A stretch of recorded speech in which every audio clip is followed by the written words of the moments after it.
Officiellement, le village de Kfar Akeb fait partie de la municipalité de Jérusalem. Pourtant, ce bourg n'a rien du charme de la ville sainte. Ici, les rues sont pleines d'immondices et pas goudronnées. L'urbanisme est anarchique, un autre monde. Depuis qu'Israël a érigé le mur de séparation, Kfar Akeb est isolé du reste de Jérusalem.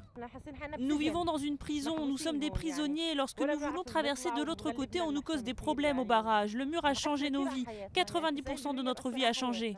Pourtant, les habitants de Kfar Akeb restent des résidents de Jérusalem et doivent payer les impôts à la municipalité qui, en retour, finance les écoles publiques mais ne prend pas en charge le ramassage des ordures ou la sécurité.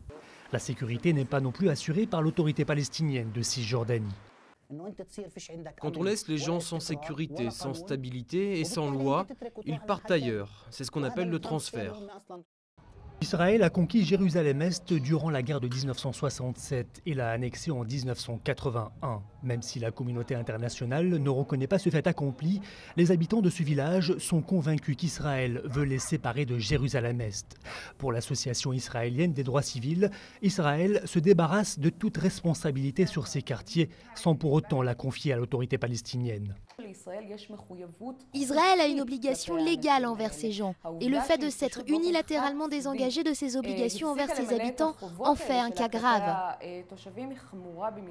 Avec le sort des réfugiés palestiniens, le statut de Jérusalem reste l'un des dossiers les plus épineux du conflit israélo-palestinien.